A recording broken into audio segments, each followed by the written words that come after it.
HSC উচ্চতর গণিত প্রথম পত্র ক্যালকুলাসের 3টি গুরুত্বপূর্ণ প্রশ্নের সলিউশন করব। সুন্দরভাবে ভেঙে ভেঙে বুঝিয়ে দেব।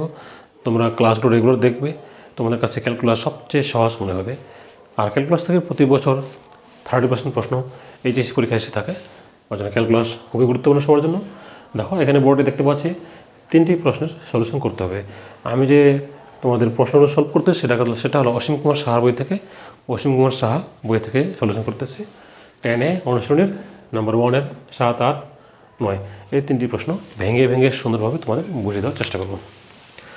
প্রথমে number 7, integration 1/x x + 1/x dx। এটাকে বলা হয় যোগজীকরণ, আর ইংরেজিতে বলা হয় ইন্টিগ্রেশন। বাংলায় বলা হয় যোগজীকরণ নির্ণয় করো, আর ইন্টিগ্রেশন ইংরেজিতে বলা হয় ইন্টিগ্রেশন। প্রথমে এটা গুণ করে দাও। Integration 1/x × x + 1/x × 1/x। এটা আমরা প্রথমে গুণ করে দেব। এই দুটো গুণ করো, 1/x x 1/x × 1/x। x এর x বাদ যাবে, এখানে থাকে 1 প্লাস উপরে 1 নিচে কত x² dx। আশা করি বুঝতে পেরেছ। এখানে 1 আর 1 x এর x বাদ গেল, 1 থাকে, x এর x গুণ করলে x² আর 1 এর সাথে 1 গুণ 1। এখন এটাকে আমরা একটা কাজ করব, এখানে x 1টা থাক, এই পাওয়ারটাকে আমরা যদি উপরে নিয়ে যাই -2 হয়ে যাবে dx। আশা করি বুঝতে পেরেছ। এখানে পজিটিভ পাওয়ার আছে, ইনভার্স উপরে নিয়ে গেলে নেগেটিভ পাওয়ার হয়ে যাবে। এখন এটাকে আমরা গুণ করে দিই, 1 এর সাথে dx হবে, আর এখানে দেওয়া আছে কত x⁻² dx। আমরা গুণ করলাম, একবার 1 এর সাথে dx, আবার একবার x⁻² এর সাথে dx। আর dx ইন্টিগ্রেশন আমরা জানি x হয় প্লাস, আর ইন্টিগ্রেশন নিয়মে তোমাদের গত ক্লাসে আলোচনা করেছি, এখানে পাওয়ার যা থাকবে ওই পাওয়ারের সাথে 1 যোগ হবে, অর্থাৎ x আমরা লিখবো, লেখার পরে -2 এর সাথে 1 যোগ হবে, আর এখানে যা পাওয়ার থাকবে নিচেও একই আমরা লিখব। আর ইন্টিগ্রেশন শেষে একটা কনস্ট্যান্ট সে নিতে হবে।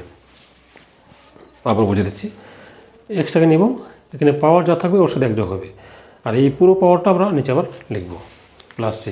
আর যখন ইন্টিগ্রেশন করা শেষ তখন আমরা একটা কনস্ট্যান্ট নেব, সি নিব।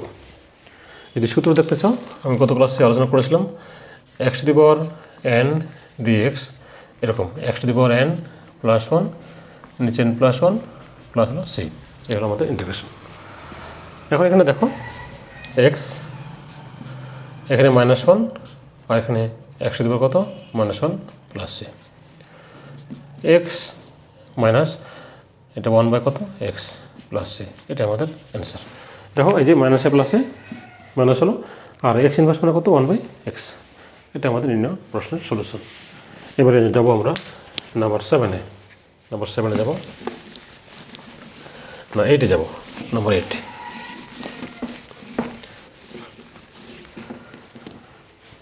এখানে আগে প্রশ্নটি তুলি, 6, 7, 8 ইন্টিগ্রেশন। এখানে দেওয়া আছে √x + 1/√x, এর সাথে আছে কত dx। প্রথমে আমরা এটাকে আলাদা করতে পারি বা একবারেই আমরা করতে পারি, আলাদা না করলেও সমস্যা নেই। দেখো ইন্টিগ্রেশন, এখানে আমরা জানি 1/3 পাওয়ার, আর এখানে বলতে 1/x এর উপর কত ½ পাওয়ার dx। আবার দেখো শুধুমাত্র √ওভার থাকা মানে ½ পাওয়ার থাকা, শুধুমাত্র √ওভার থাকলে ½ পাওয়ার হয়, এখানে 3 থাকলে 1/3 পাওয়ার হয়, এটা তোমরা সকলে জানা আছে। এখন আগের মতোই আমরা এখানে x পাওয়ার 1/3 নেব, আর এই পাওয়ারটা যখন উপর ইনভার্স করবো তখন মাইনাস হয়ে যাবে dx। এখন এখানে ইন্টিগ্রেশন আমরা আলাদা গুণ না করে এখানে সরাসরি ইন্টিগ্রেশন করতে পারবো। যেমন এখানে দেখো কত পাওয়ার আছে 1/3 পাওয়ার আছে, 1/3 পাওয়ারের সাথে 1 যোগ করো, আর এখানে যা থাকবে সেটা দিয়ে তোমরা এখানে ভাগ করতে পারবে প্লাস এক্ষেত্রেও তাই, -1/2 + 1 -1/2 + 1, আর সবশেষে একটা সে দিও কনস্ট্যান্ট। আবার দেখিয়ে দিচ্ছি, পাওয়ার যা থাকবে ওর সাথে 1 যোগ হবে, এই পুরো অংশটা ভাগ হয়ে যাবে। পাওয়ার আছে -1/2, এর সাথে 1 যোগ হলো, এই পুরো অংশটা নিচে ভাগ হয়ে গেল। এখন দেখো